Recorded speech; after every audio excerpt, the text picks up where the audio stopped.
माजी स्थायी समिती सभापती संपत शेवाळे, माजी नगरसेविका दयावती शेवाळे आणि युवा समाजसेवक सूरज शेवाळे यांच्या संयुक्त पुढाकाराने आयोजित करण्यात आलेल्या भव्य स्नेहसंवाद कार्यक्रमास नागरिकांनी प्रचंड उत्साहात प्रतिसाद दिला। प्रभाग क्रमांक 18 मध्ये आयोजित या कार्यक्रमात राज्याचे वनमंत्री गणेश नाईक यांच्या हस्ते विभागातील विविध नवी मुंबई महानगरपालिकेच्या माध्यमातून मंजूर झालेल्या विकास कामांचा शुभारंभ आणि शेवाळे लोकप्रतिनिधी यांच्या नूतन जनसंपर्क कार्यालयाचं लोकार्पण संपन्न झाले।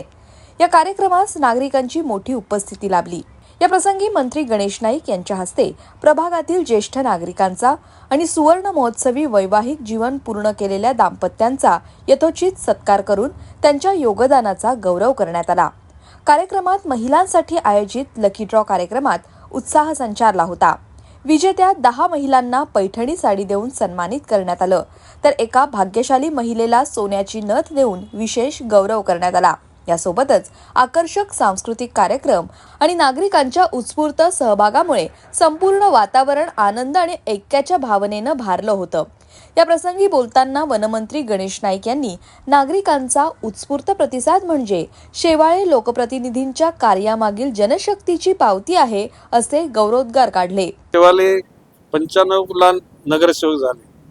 आता आजपर्यंत या नोड 17, 1 आणि 2 या परिसराची संपत शेवाळ्यांनी प्रामाणिकपणे सेवा केली। सर्व धर्माचे, जातीचे, पंथाचे, वर्णाचे लोक त्यांच्याशी जुळलेले आणि मला आवडते। लिव्ह अँड लिव्ह, जगाने जगू हा जीवनाचा मूलमंत्र असला पाहिजे। धर्म, जाती, भाषा, वर्ण वर्गामध्ये भिंती टाकून आपलं जीवन सुकर होऊ शकणार नाही या मताचा मी आहे। संत ज्ञानेश्वर जे आपल्या खरं महाराष्ट्रातले संत आहेत, परंतु विश्वाला त्यांनी मार्गदर्शन केले की विश्वचे माझे घर, जगातल्या सर्व लोकांना प्रेम दे आणि खरा तो एकच धर्म जगाला प्रेम अर्पावे।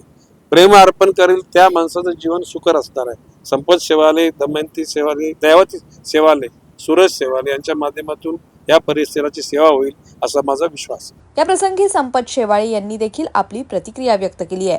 विविध कामाचा शुभारंभ, विविध सत्कार, कारण सेक्टर 17 हा देशातील विविध राज्यांचा बनलेला सेक्टर 17 आहे। म्हणून या ठिकाणी सेक्टर 17 मध्ये विविध कामांचं उद्घाटन केलं। देशातील प्रत्येक राज्यातील एक तरी फॅमिली या ठिकाणी राहते आणि त्यांची सेवा करण्याची संधी सुद्धा मला मिळते फक्त गणेश नाईकांच्यामुळे। आणि या गणेशाची स्थापना ज्यावेळेला केली त्यावेळेला सुद्धा गणेश नाईकांच्या आशीर्वादात स्थापना केली। म्हणून मी मगाशी बोललो की जोपर्यंत श्री गणेशाचे आशीर्वाद आहात, गणेश नाईक साहेबांचे आशीर्वाद आणि जवळजवळ 1600 ज्येष्ठ नागरिकांचे आशीर्वाद आहेत। जवळजवळ ज्या कुटुंबाला 50 वर्ष पूर्ण झालेले आहेत अशा लोकांचा सत्कार सुद्धा आज या ठिकाणी ठेवलेला आहे। त्यांना सन्मान चिन्ह आपण देतो, ज्येष्ठ नागरिकांना सन्मान चिन्ह देतो, डॉक्टरांचा सत्कार केला, वकिलांचाही सत्कार केला आणि म्हणून त्या सगळ्यांचे आशीर्वाद संपत वेळेला आहेत आणि ही संधी मला गणपतीच्या आशीर्वादाने या ठिकाणी मिळते। यावेळी व्यासपीठावर माजी खासदार संजीव नाईक, आमदार विक्रांत पाटील, अण्णासाहेब पाटील महामंडळाचे अध्यक्ष तथा माताडी नेते नरेंद्र पाटील, माजी शिक्षण समिती सभापती राम विचारे, माजी विरोधी पक्षनेते दशरथ भगत, माजी नगरसेवक शशिकांत राऊत, प्रकाश मोरे, माजी नगरसेविका शिल्पा मोरे, उषा भोईर, युवा नेते निशांत भगत, विजय वाळुंज, संदीप भगत, सुरेश शिंदे यांच्यासह नवी मुंबईतील अनेक प्रतिष्ठित व्यक्तिमत्व, भारतीय जनता पक्षाचे पदाधिकारी, कार्यकर्ते आणि नागरिक मोठ्या संख्येने उपस्थित होते। Bureau report, Navi Mumbai network.